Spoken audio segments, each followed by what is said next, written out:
My sister and I, in a world overrun by monsters, had fought to survive for 3 long years. But the moment I lead her out of the ruins, the last thing I expect is the cold steel of soldiers' rifles aimed straight at us. I desperately try to explain, we are not infected, not even close, but they don't budge. Then, in the next instant, a soldier's gun goes off by accident. In the blink of an eye, a hole tears open in my sister's forehead. I can't believe what I'm seeing, but the soldiers just wave me off with cold impatience, ordering me back into the ruined city exclusion zone. With no other choice, I turn back, cradling her cold, lifeless body in my arms. But the Titan beetle blocking the path ahead isn't about to let me live either. For a moment, despair swallows me whole. Then, right at the edge of death, a voice suddenly rings out inside my mind. Wasteland Swarm Calamity System activated. Host, select an area to deploy synthetic hive. Prime Hive detects unknown creature ahead. Threat level to host, 100%. Activating sensory veil. Duration, 60 minutes. I burn one last glare into the soldiers who killed my sister, then stride toward the crack in the wall. As I step through, the Titan beetle crouches right there in front of me, but it doesn't notice me. With the sensory veil confirmed working, I carry my sister and search for a place to shelter. Finally, I find an underground parking garage.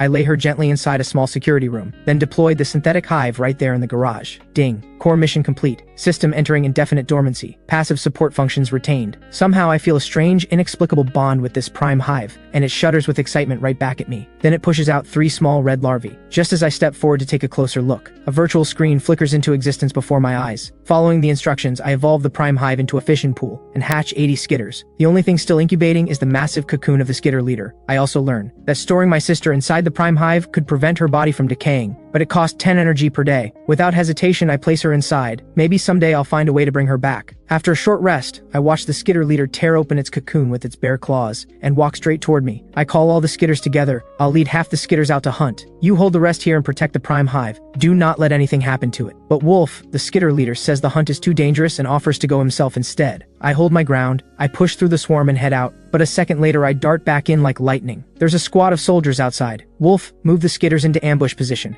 Try to keep at least one alive. I duck inside a nearby car and watch the 5-man squad move in. Suddenly skitters erupt from every direction, swarming all 5 of them. The soldiers open fire in a panic, but it does nothing. Before long, Wolf drags one survivor over to me. Sorry, Sovereign. Only one made it. I push the car door open and look down at the figure. Wolf drops onto the ground. The soldier pulls off his helmet, eyes wide with shock. When questioning gets us nowhere, I order his eyes removed. But before Wolf can act, the soldier's body explodes apart. Nothing left but circuit boards scattered on the ground. That's when I realize he was carrying some kind of device that relayed everything back to someone. Wolf, standing beside me, seems to remember something. Right, Sovereign. Those soldiers were saying something strange before they came in. They said the target must not be shot, must be brought back completely, unharmed. I have no idea what they're after, but I know if they want to get in, there's only one way, through that crack. And from what I've observed, the Titan beetle only leaves to hunt for 2 hours each day. The rest of the time, it stands guard. That gives me exactly 24 hours to prepare. With that in mind, I take Wolf and the skitters and move into striped beetle territory. Among all the monsters in the ruined city exclusion zone, striped beetles are the weakest one-on-one, but their numbers are overwhelming. That said, Wolf is an absolute force of nature. Against these striped beetles, it's a one-sided slaughter. Shortly after, I lead part of the skitters back to the hive, dragging the carcasses with us. Wolf stays out with the rest, continuing the hunt. I also remind Wolf to watch out for drones in the sky, and if he spots one, act like he hasn't. Back at the prime hive,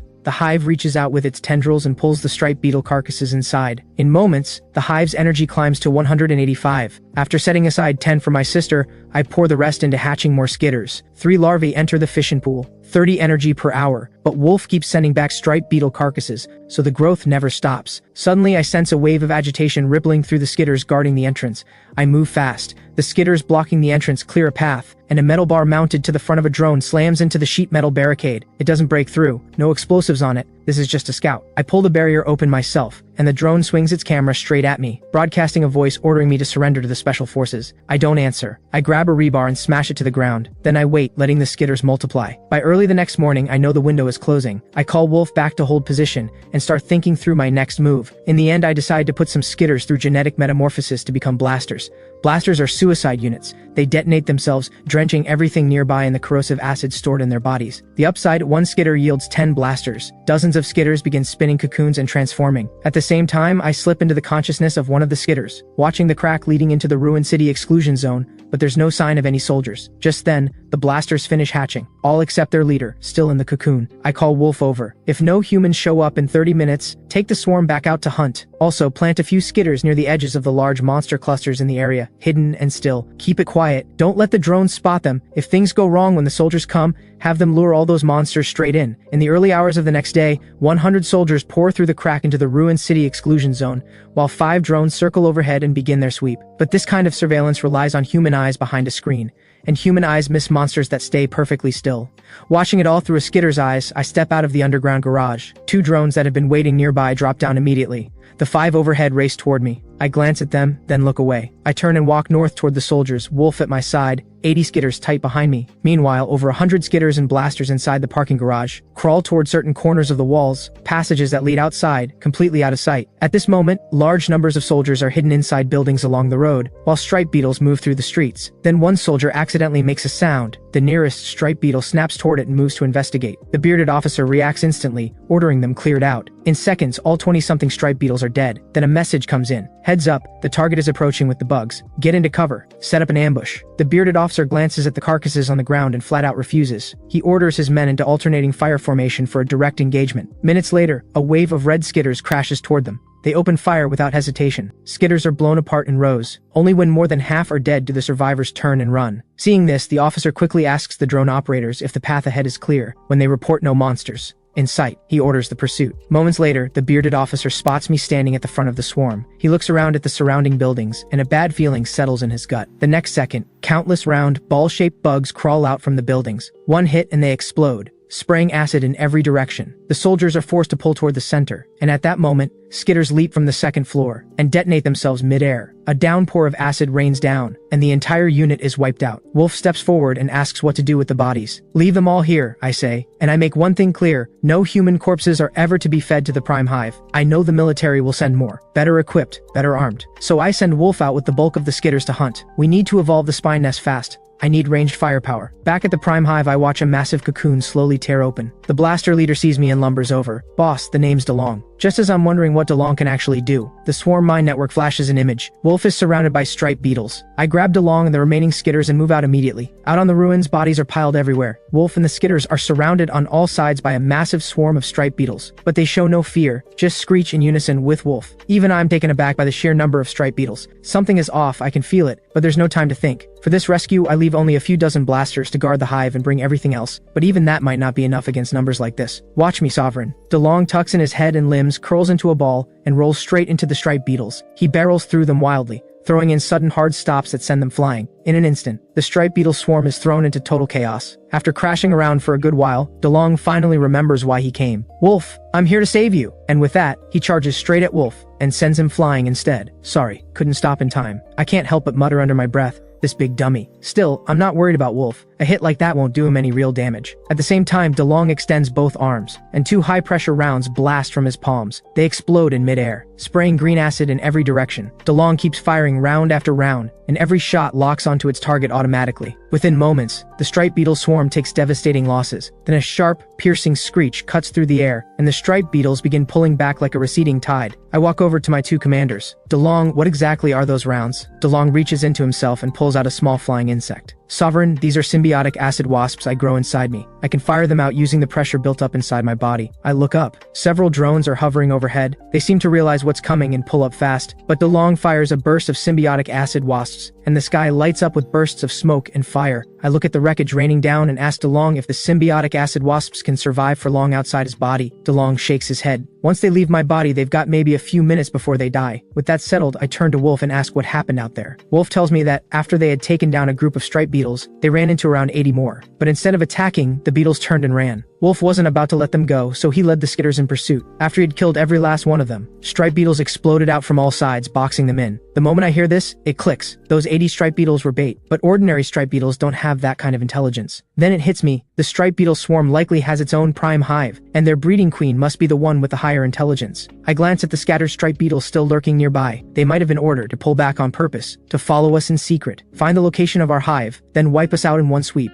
So I decide to turn their trap against them. If I set the battlefield right at the hive entrance, I can drag the carcasses straight to the prime hive, and convert them into energy fast, and any new units the Prime Hive hatches can be thrown into the fight immediately. At the same time, all that energy will drive an explosive growth in the swarm. We haul back as many carcasses as we can carry. On the way, I confirm it. A few striped beetles are shadowing us from a distance. Back at the hive, I feed every carcass to the Prime Hive immediately. When the energy hits 500, I have the Prime Hive evolve a second fission pool. From that point on, all converted energy goes into hatching skitters and blasters. Then I send Wolf and DeLong to reinforce the defenses. I head to the security room for a short rest. According to the inherited knowledge of the swarm, every time the Prime Hive evolves, I am cultivated and enhanced as well. When that happens, I'll gain special abilities of my own. I don't know how long I sleep before shouting jolts me awake. It's Wolf. Enemies incoming. I walk out of the security room completely calm. The piles of corpses outside have already been fully broken down and absorbed by the Prime Hive. The second fission pool is running alongside the first, both hatching skitters, though the spine nest still hasn't finished evolving. I make my way to the garage entrance. Cars are laid across the ground in rows, leaving only a 1-meter wide passage, and outside, nothing but striped beetles, as far as I can see. Right then, a chorus of insect screams erupts,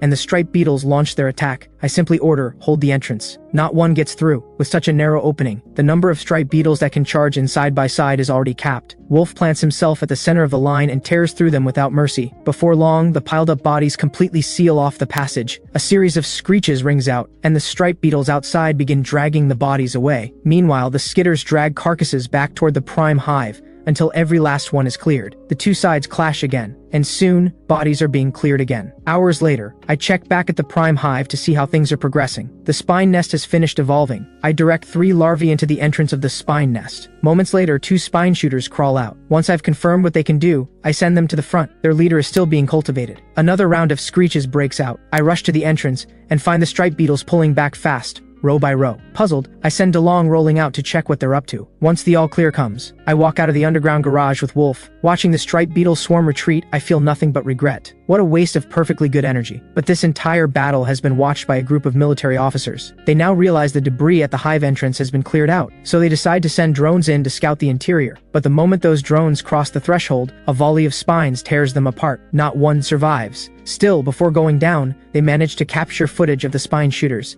The officers' expressions go dark. Get logistics to rush produce blast shields. Every soldier gets one. I stand there watching the downed drones and feel genuinely satisfied. From now on, the military won't dare send surveillance this close again. I leave DeLong to guard the entrance and head back to the Prime Hive with Wolf. Wolf reminds me that the spine shooters have been seen. The humans will adapt. I glance at the 4 spine shooters stationed here. Wolf, I never intended to use the spine shooters against the human soldiers. As I speak, the Prime Hive drives several tendrils into the 4 spine shooters. 4 massive cocoons form before my eyes. Spine shooters can undergo genetic metamorphosis too. Their evolved form is called the Burrower, a creature that attacks from underground, but each Burrower costs 200 energy and takes 3 hours to evolve. I send Wolf back out hunting with the skitters, but they must be back before 6 in the morning every day, in case the military attacks at dawn. The next day, at noon, the spine shooter leader finally hatches. My sovereign, Xano, leader of the spine shooters, presents himself. I look him over and ask what he can do. He raises both hands slowly. I can fire 10 bone darts at once, until every bone dart grown inside my arm bones is spent. As he speaks, every strand of his long hair suddenly stands on end. Each one is a launcher, reforged by the Prime Hive, and every bone dart I carry is laced with lethal venom. After seeing what Xano is capable of at range, I decide right then, once the Prime Hive evolves, I'm integrating his abilities into my own body. The next day, Zack, the Burrower leader, breaks free from his cocoon. His body, easily 3 to 4 meters long, catches me completely off guard. I give him a once-over, then decide to step outside the hive for a look around. But I barely take 2 steps before I sense a pulse through the swarm mind network from the skitter watching the crack. That means only one thing. The military's second assault has begun. I alert every commander and every combat unit. Assemble at the hive entrance immediately. By now, the crack leading into the ruined city exclusion zone has been widened by the military. Soldiers are hauling in heavy weapons in a steady stream. The sky is thick with surveillance drones. Moments later, the Titan beetle that had gone out to hunt begins making its way back. Several drones immediately swarm above it and deliberately steer it away in another direction. Then 2 officers lead their soldiers deeper into the city. The drones push ahead to scout. I pull out of the skitter's consciousness and open my eyes. Wolf is right there. How many? 1,000, maybe 2. Heavy weapons. Lots of them. But I'm not worried. The swarm is now 3 times the size it was just days ago. Still,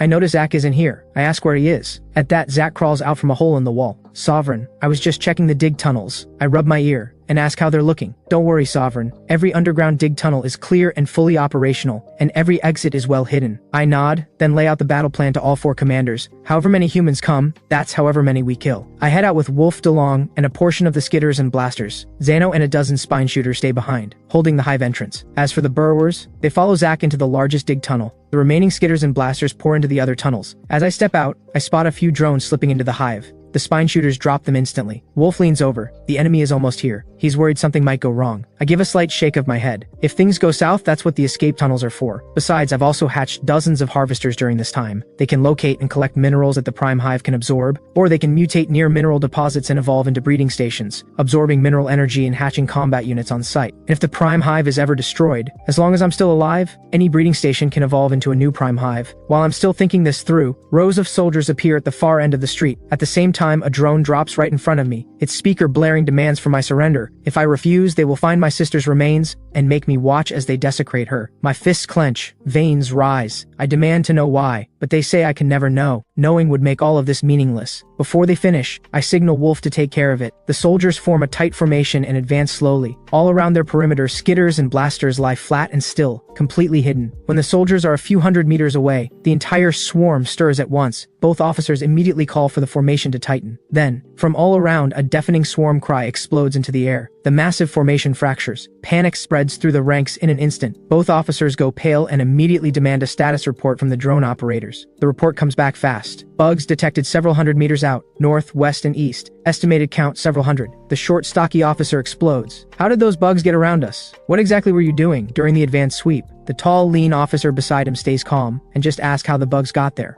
Drone observation confirms. They came up from underground. The 2 officers work to steady the soldiers, then issue orders. Squads 1 and 2, 200 men, hold the front. Squad 3, 100 men, move to the left flank. Squad 4 holds the right. Squad 5 falls back to the rear. The moment the formation finishes tightening, countless spikes and tendrils rip upward from the ground. As casualties mount and heavy weapons are destroyed, the 2 officers finally realize there are bugs underground. They look at the wounded pouring in and order the formation to break apart. Right then, I send one command through the swarm mine network. Kill them all, leave no one. Combat units flood out of the tunnels all at once, surging toward the humans. The soldiers' will shatters in an instant. They scatter and run. Screams fill the air, and the tall, lean officer is the first to break out. Everyone, listen up. Close ranks. Open fire at will. Take down the bugs. The surviving soldiers rally together and push back, seeing them stabilize. The officer shouts to steady them further, trying to hold what's left of their spirit together. But the next second, something punches clean through his chest. Then, Zack tears straight into what remains of the formation and rampages through them. The officers watching the feed, and all the staff behind them go completely blank. General Samir slams his fist on the table. Next time, I'm leading this myself. Tanks up front, armored vehicles for the troops, fighter jets, bombers, attack helicopters. Let's see if you survive that. At the same time, I order the battlefield cleared. Skidders scatter and rush to every human body on the ground. Dead or not, they stab each one hard with their combat forelegs. One figure shakily pushes himself up. Zack pounces without a word. Sovereign, just kill him. At that, the man shouts out loud, "You want to know why we sentenced you? I can tell you." I walk straight over and signal Zack to put him down. Talk. Why were you ordered to execute me? 3 years surviving in a sealed wasteland full of monsters. Do you really think that was just your own strength? Or your luck? No denying it, you're capable. But we have saved you more than 10 times. Because you are a designated survivor. I stare at him, expression flat. Am I a test subject? He denies it. I keep pressing. But his eyes are filling with despair. If I say another word, the microbomb implanted in my ear will be triggered by the company. Then, suddenly, he decides to go out on his own terms. Cockroach, you're nothing but a pitiful joke. You'll die without ever knowing what you really are. I'll be waiting for you in hell. The next second he drops. Then a drone swoops down and starts taunting me. It lays out the full details of the next assault. Troop numbers, weapons, everything, and gives me exactly 1 month. Then it rises and leaves. I don't understand why they're telling me this, but I don't dwell on it. After all, their way of doing things has always been bizarre, and they've never been normal. I look at the 3 commanders in front of me. The next fight, we take it to them. But at our current hunting pace, we won't be ready in time. I look northeast. We start with the striped beetles, wipe out the entire swarm, destroy their breeding queen. On my order, a mass of skidders storms into the outer edge of the striped beetles' core territory. Within moments, Hundreds of striped beetles are wiped out. I arrive at the scene with all 3 commanders. During the fight, the striped beetles' distress calls had already gone out. I know reinforcements are coming, and fast. I point to a narrow opening in the ground. Zach, dig here. It connects to the underground garage beneath the tower. Zach moves immediately and starts digging. I step back and review the swarm's status. In the battle against the humans, I lost only a few hundred combat units, most of them blasters. But the battles ahead against the military will only get harder. Just then, Zach tells me it's through. I head down into the tunnel. A harvester comes in with me. I decide to mutate this harvester directly into a breeding station. Until the last striped beetle is dead. The skitters outside start dragging striped beetle carcasses inside. The harvester tears into the food in front of it. Once it stores enough energy, it will evolve on its own. Once that's set,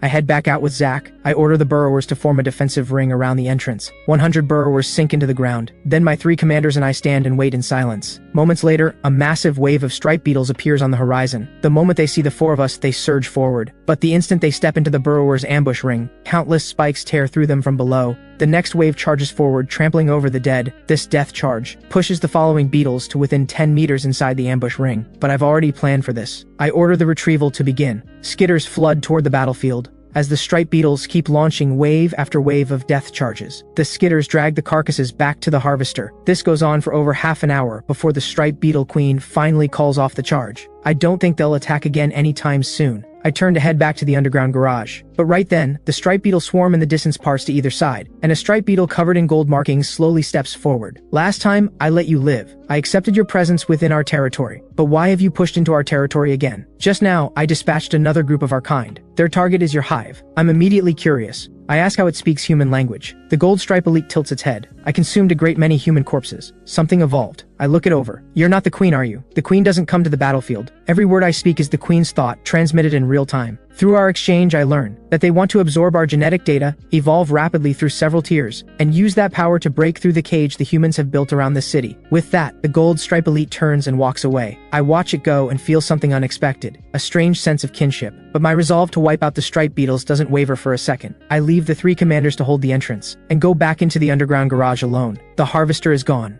In its place, a massive cocoon is growing. Meanwhile, Zano is holding the hive entrance with 16 spine shooters. I immediately slip my consciousness into one of the spine shooters. Zano, the striped beetles are moving on the hive. Rally every unit on standby and get ready to hold. Zano's eyes light up. He immediately rallies 500 blasters. I take control of the spine shooter's body and walk out. The moment I step outside, I see a wall of striped beetles swarming toward us. Hold as planned. I lead Zano back inside the hive. On Zano's order, dozens of blasters detonate at the entrance. In moments, the ground is coated in a layer of acid. The bodies pile up and seal off the entrance entirely. The blocked striped beetles instinctively move to clear the bodies. But the moment they touch them, the acid eats through them. The swarm behind them is forced to a halt. Witnessing this, the gold stripe elite throws its head back and lets out a shriek, raw fury and frustration in every note. I can't help but let out a cold laugh. I turn to Zano beside me. When the acid starts to dry out, send the next wave of blasters to detonate. Hold for a day or two. That's all we need. During that time, defense only. No going out. With that, I return to my own body. The next day, the breeding station finally completes its evolution. It looks much like the prime hive, but with one extra tendril. That tendril is an energy transfer conduit. Once fully built, it can exchange energy and nutrients with other hive structures. I feed the striped beetle carcasses killed by the burrowers to the breeding station. Then I begin evolving a fission pool within it. Because with enough skitters, we can take the striped beetles head-on across the board. Once that's done, I build 3 more spine nests. With all of that in place, I step out of the garage. The 3 commanders are still holding position. Beyond them, a solid wall of striped beetles. When I step out, all 3 bow their heads. At the same time, the gold stripe elite steps forward from the swarm. You have had no food for 3 days. You will starve. I will withdraw my swarm, but you must surrender half of yours and leave my territory. Never return. I don't even look at it. I just raise one hand and point. DeLong, use your bio rounds. Take it out. At the same time, one word goes out through the swarm mind network. Kill. DeLong fires the symbiotic acid wasps in an instant. In a flash, they hit the gold stripe elite square in the head. It lets out one last instinctive shriek,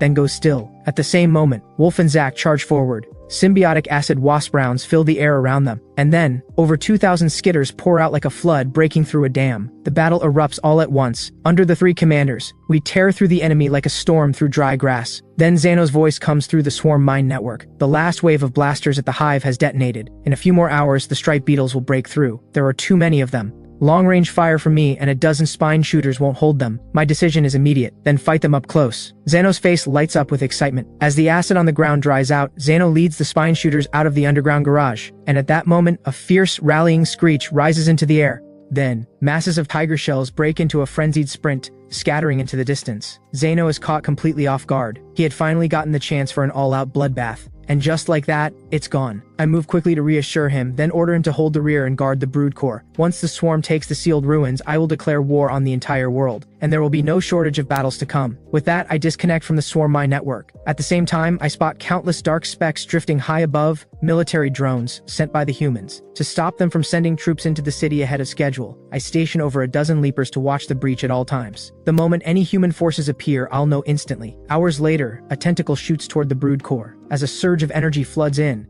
it begins evolving its third fission pool. Meanwhile, nearly every officer has crowded into the intelligence room. The screens before them show nothing but two swarms of crawlers tearing each other apart in a savage melee. The fighting drags on for days, yet the leapers and spiners only grow in number. General Samir, standing at the front, finally snaps. Whose brilliant idea was it to sit back and let them bleed each other out? Fine, I'll give you 2,000 troops and all the firepower you need. If you've got the guts, lead them in yourself and clean up the mess. Back in the ruins, piles of corpses surround the breeding grounds. The rate of decomposition can no longer keep up with the bodies being hauled in. So I make the call. It's time to establish a new hive. According to inherited devouring swarm knowledge, a hive can unlock 4 types of breeding chambers. The beetle chambers for hatching beetles, the wyvern spires for breeding wyverns, the tunneler dens for raising tunnelers, and the gene core for cultivating the swarm queen. Any one of them would send the swarm's overall power skyrocketing. As for where to build the second hive, I already have a location in mind. I turn and walk out of the hive. Instantly, countless battle-bred insects close ranks around me as we march north. Before long, we reach a towering ruin. Only a handful of gold shells remain here, along with several hundred tiger shells holding the entrance. The moment I arrive,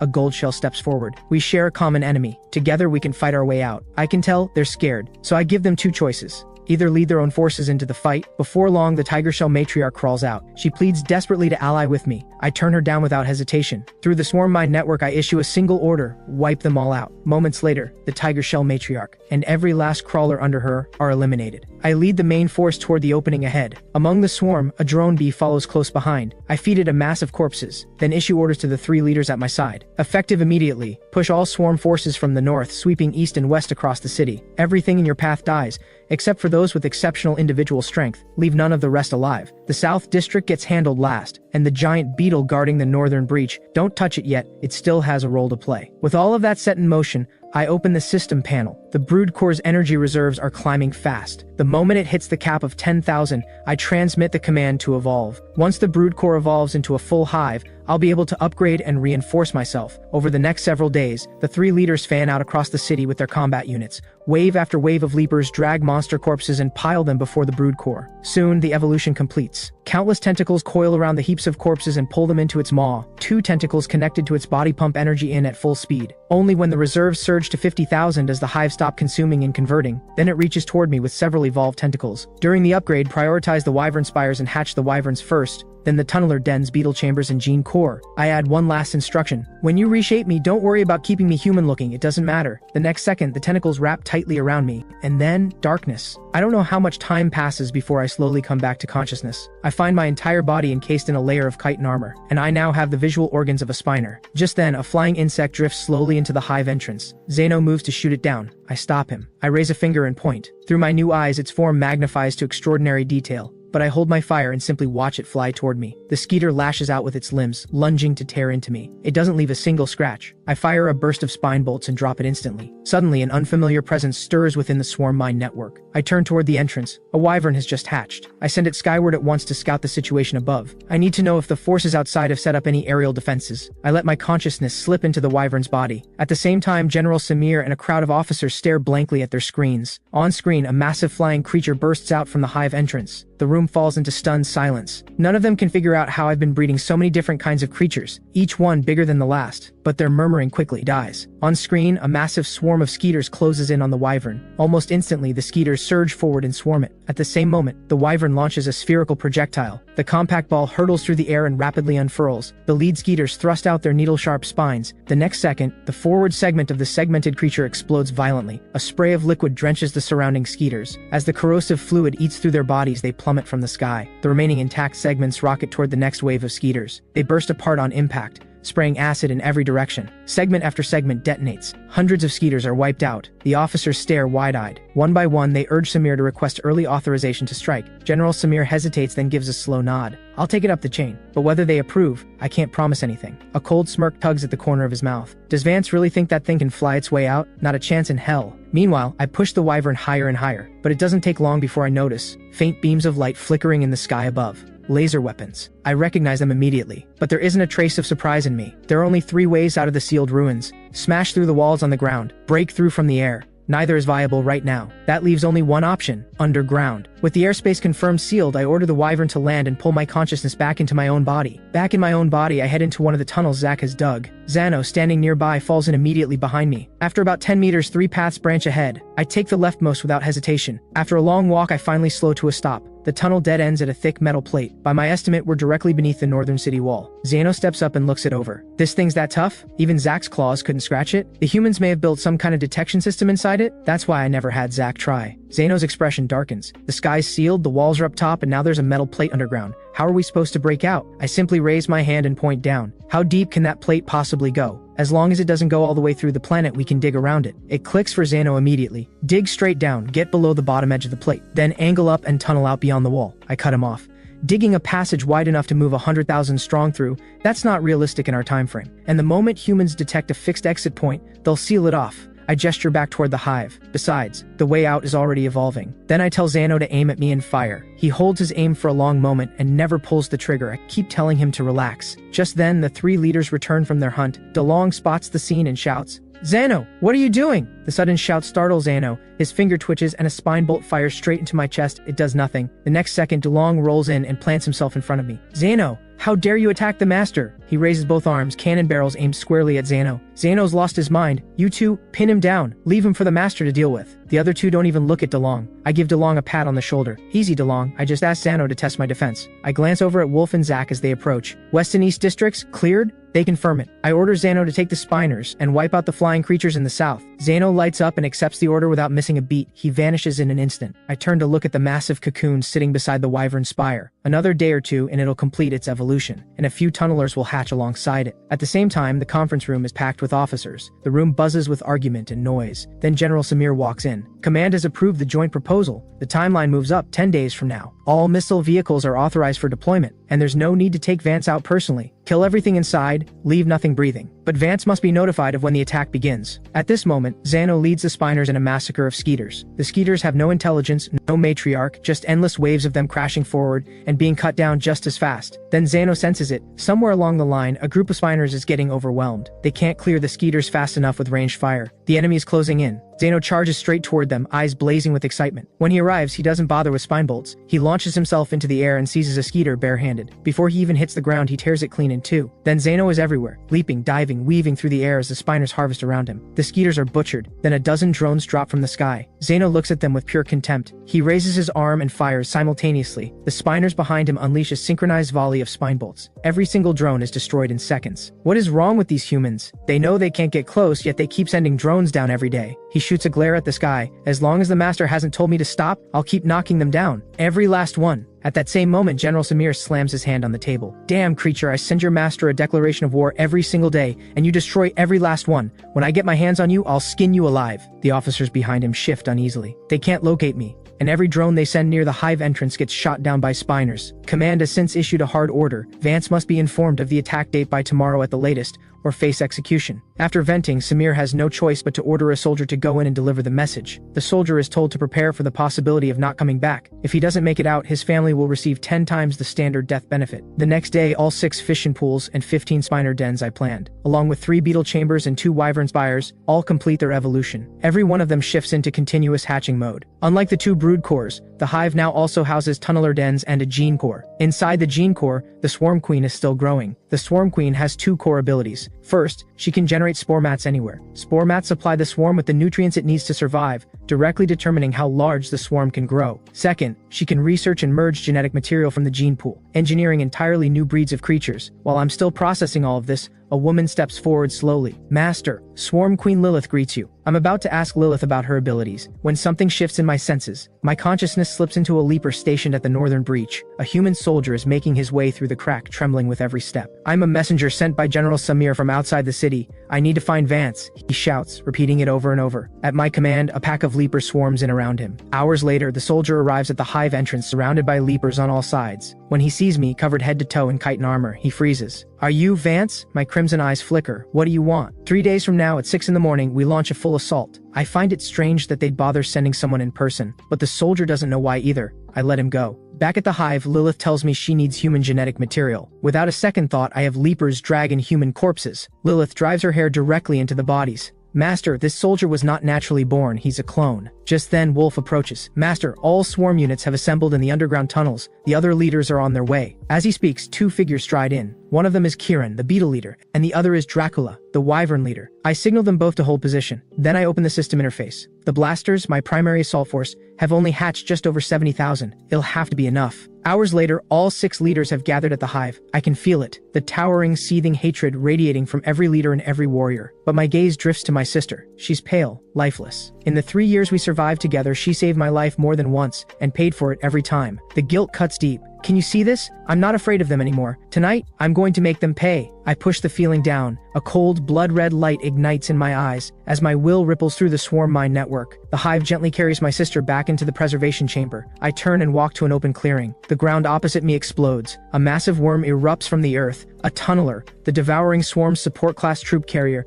It has evolved a specialized detection organ, capable of emitting high-frequency biopulses that penetrate through the earth and radiate outward. When the pulses return, they form a detailed outline of everything within range, and for every meter it grows, it consumes 10 energy units. I reach out and run my hand along the tunneler's body. Tonight depends on you. I push my consciousness into the tunneler. Its second head immediately drives north, boring through the earth. Soon, it reaches the metal plate. I send a single thought, down. The tunneler drives below the plate, curving around its edge, but I don't let it surface.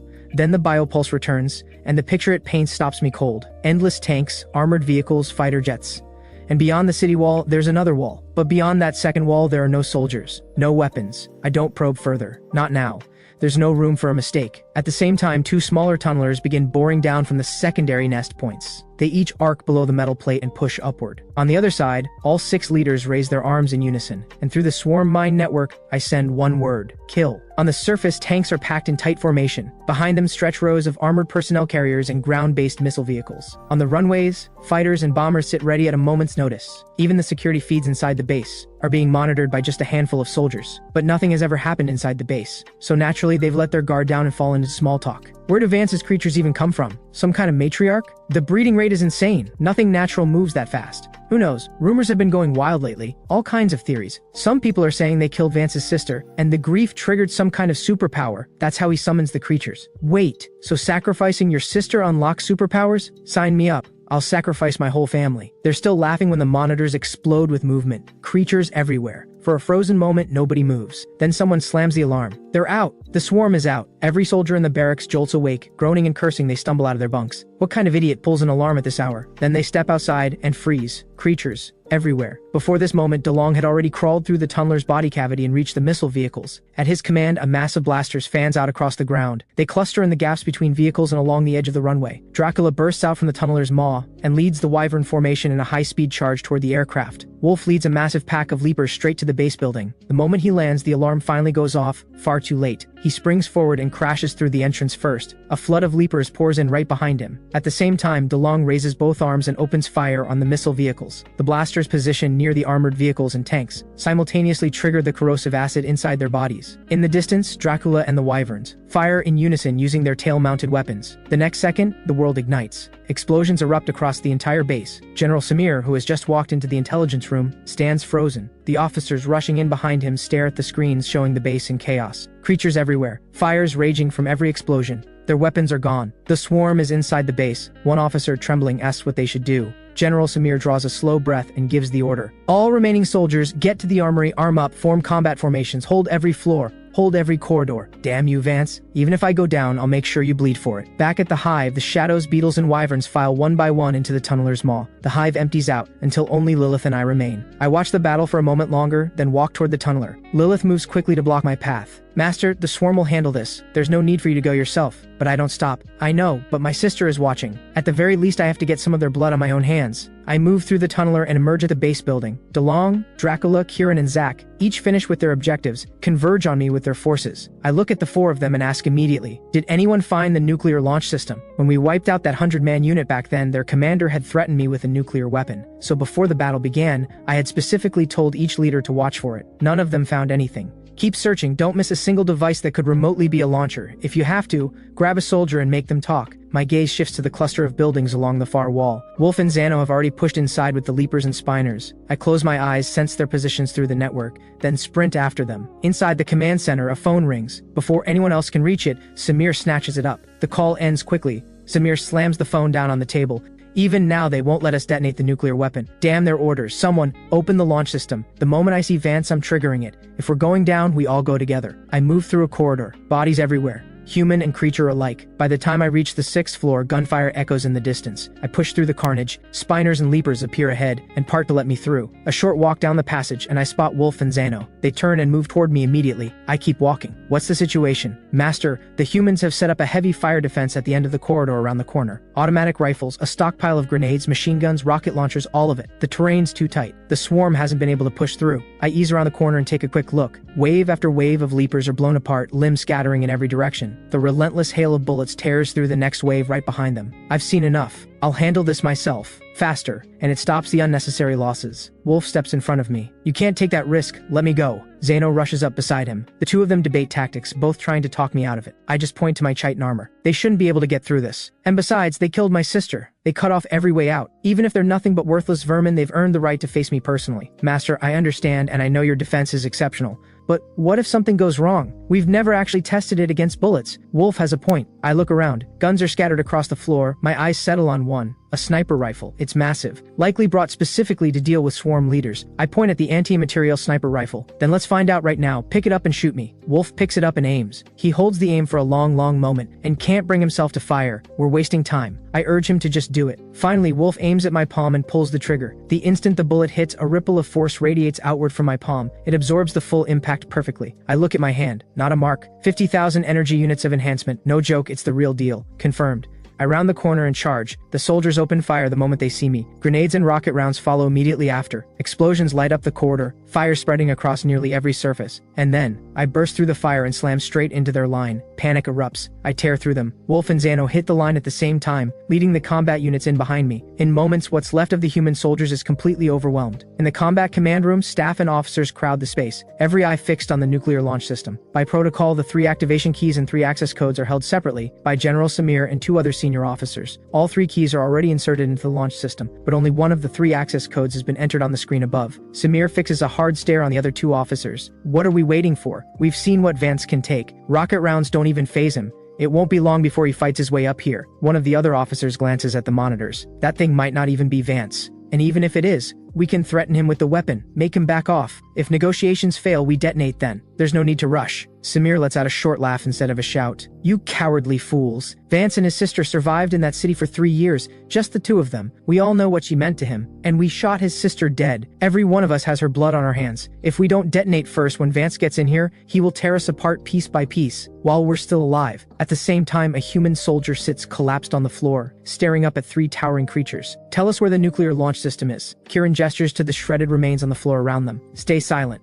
And that's your future. The soldier stares at the mangled body of his comrade and starts begging. I don't know. I swear, I really don't know. Just then DeLong comes rolling in at full speed. Leave it to me. I'll make him talk. He raises his arm and releases an acid drone. He had used up all his fully developed acid drones back when he took out the missile vehicles. This one is clearly not fully formed. Premature at best. Under DeLong's command, the acid drone hovers directly above the soldier's head. DeLong grins, the look of someone who's enjoying this far too much. Tell me where the launch system is, or my little friend up there goes boom. But before the threat even lands, the acid drone explodes on its own. Acid splatters across the soldier, eating through him instantly. The other 3 leaders stare. What did you just do? We hadn't gotten the location yet. If the master holds anyone responsible for this, it's on you. The moment DeLong hears the master, his bravado collapses. The acid drone went off on its own. That has nothing to do with me. It wasn't fully developed. It probably didn't understand my order. He suddenly points at the ceiling. Wait, is that an aircraft up there? The 3 leaders glance up. DeLong tucks and rolls out of the room. When no one follows, DeLong lets out a long breath. Then he releases another underdeveloped acid drone. You useless things. Not a single one of you can get it right. I said explode, not explode right now. Do you understand anything? Where is your brain? Do you even have one? If the master comes after me for this later, I'm coming back and taking it out on every single one of you. Back on my end, I use my chitin armor to crash through defensive line after defensive line.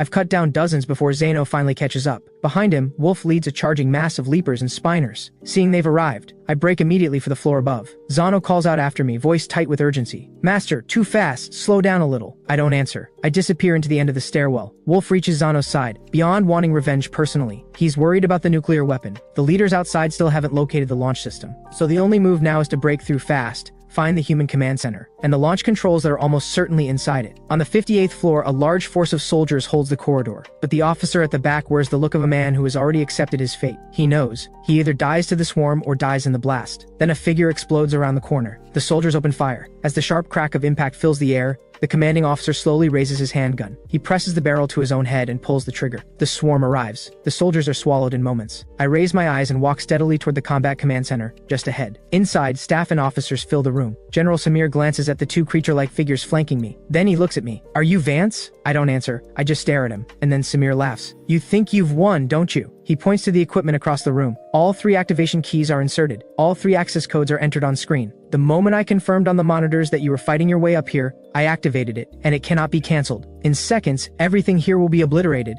Not even ash will remain. I walk toward him as he laughs. He keeps going. Watching him, I find myself smiling too. If I remember correctly, you said it would detonate within seconds of activation, so how long has it been now? Every face in the room goes still. That's right. All this time, and nothing has gone off. I stay calm. Surprised? Honestly, so am I a little. A weapon of that class would have to be stored in a heavily secured military facility. My 4 leaders swept every inch of this base with their forces. By the time I walked into this room, they had found nothing. I don't know why you were so certain you had one, but the facts speak for themselves. The weapon you were counting on doesn't exist. At that moment, a voice comes through the camera speaker. "You're right. There is no nuclear weapon in this base. Vance, if you want to know why, come to the top floor. I'll answer every question you have." I look at the camera. Fine. I'm on my way. I look away and see Samir yank out his handgun. He presses it to his own temple. "To hell with you, Vance. You'll never take me alive. Dream on." At the same instant, every staff member and officer in the room raises their weapon to their own head. But the next second, a spine bolt knocks the gun clean out of Samir's hand. Simultaneously, Zano's hair explodes outward. A burst of spine bolts fires in every direction. Every staff member and officer goes down. Leapers flood in and pin every one of them to the floor. I look down at Samir. "Did you really think dying would be that easy?" I leave Zano in charge of the prisoners and head out with Wolf and a group of leapers. At that moment, Dracula, Kieran, and Zack receive my command simultaneously. Dracula launches upward with the other 2, rocketing toward the top floor. Not far away, DeLong finally rolls into view. He sees the 3 of them already rising and shouts after them. "Hey, wait, I'm not on board yet." Dracula flies faster, clearly terrified that DeLong might actually jump up and grab hold. The 4 leaders move quickly to clear any threats on the top floor. I follow at a steady pace behind them. Before long, I hear it, heavy gunfire and the violent crash of close quarters combat. By the time I reach the 60th floor, what greets me is a sea of fallen leapers.